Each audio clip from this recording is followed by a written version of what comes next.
Teman-teman, ketika Tuhan menjumpai umatnya di Gunung Sinai, yang oleh Alkitab disebut sebagai Gunung Tuhan, kita lihat Tuhan memberikan peringatan berulang-ulang sebagai sebuah persiapan. Nah, dalam saat teduh kita pagi ini, edisi 38, Kitab Keluaran pasal 19, ayat 16 sampai dengan 25, ada pelajaran-pelajaran penting tentang bagaimana umatnya berhubungan dengan Tuhan. Yang pertama, Tuhan menetapkan standar kekudusan. Setelah bangsa Israel mempersiapkan diri untuk bertemu dengan Tuhan, maka pada hari ketiga Tuhan hadir.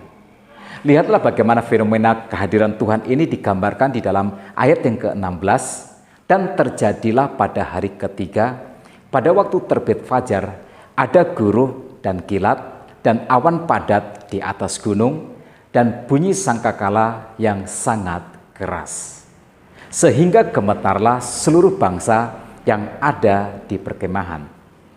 Lalu ayat 18 dan 19 bagian A menggambarkan lebih lanjut Gunung Sinai ditutupi seluruhnya dengan asap karena Tuhan turun ke atasnya dalam api. Asapnya membumbung seperti asap dari dapur dan seluruh gunung itu gemetar sangat. Bunyi sangkakala kian lama, kian keras. Nah, bayangkan betapa menakutkannya perjumpaan ini. Kita sudah lama kehilangan rasa tentang keagungan Tuhan. Kita sudah lama tidak memikirkan betapa maha kudusnya Allah kita. Bangsa Israel dan kita sama saja. Sama dalam hal bahwa kita adalah orang-orang yang berdosa. Dan karena itu hidup kita habiskan untuk diri kita sendiri, untuk kesenangan kita, untuk keinginan-keinginan kita, untuk kepentingan kita sendiri. Kita sisakan sedikit Tuhan hanya sebagai sebuah agama, sebagai sebuah cerita. Tetapi hari ini, ketika Tuhan benar-benar menjumpai umatnya, bukan lagi cuma cerita agama. Tuhan mengajar sesuatu yang sangat-sangat penting, bahwa Tuhan adalah Tuhan yang Maha Kudus, dan karena itu Dia menghendaki standar kekudusan bagi umatnya. Seperti yang digambarkan di dalam ayat yang ke-21 dan 22. Kemudian Tuhan berfirman kepada Musa, "Turunlah, peringatkanlah kepada bangsa itu, supaya mereka jangan menembus mendapatkan Tuhan hendak melihat-lihat, sebab tentulah banyak dari mereka akan binasa." Juga para imam yang datang mendekat kepada Tuhan haruslah menguduskan dirinya, supaya Tuhan jangan melanda mereka. Nah teman-teman, kita dan bangsa Israel memang sama. Sama dalam hal sama-sama manusia yang berdosa. Tetapi ada yang beda, dan perbedaan itu sangat kita syukuri. Kita punya Tuhan Yesus yang menebus dosa kita dan membayar hukuman dosa kita kematian dengan mati di atas kayu salib di Bukit Golgota. Sehingga kita yang percaya kepada Tuhan Yesus, dosa kita diampuni dan kita tidak lagi dipandang berdosa di hadapan Allah Bapa di surga. Kita orang yang sudah disucikan oleh darah Yesus. Kita bisa berjumpa dengan Tuhan setiap waktu, setiap saat.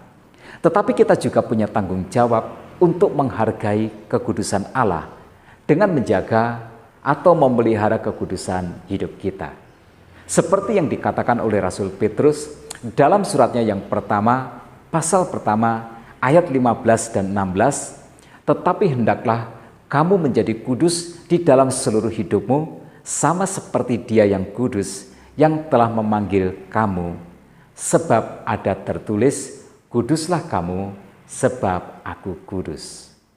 Yang kedua, kita tidak bisa sendirian. Kita membutuhkan mitra untuk melayani Tuhan.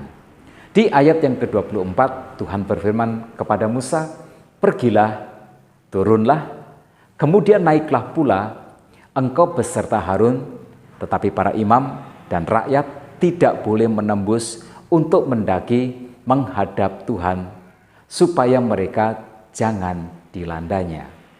Musa tidak bisa sendirian. Sehebat apapun Musa, Tuhan menentukan Harun harus menemani Musa. Nah, begitu juga dengan kita. Pelayanan harus tim. Dan tim harus sehati. Tim harus sepanggilan dan tim harus sesikap. Jika Tuhan memanggil kita dan memposisikan kita seperti Musa, maka temukanlah Harun untuk bersama-sama menjadi mitra kita. Jika kita seperti Harun, berikan dukungan kepada hamba Tuhan dan itu indah di pemandangan Tuhan. Bersama-sama kita bisa, bersama-sama kita bertumbuh, dipakai Tuhan untuk melakukan perkara-perkara yang luar biasa. Nah, tetap semangat dalam kehidupan. Tuhan Yesus memberkati kita semua.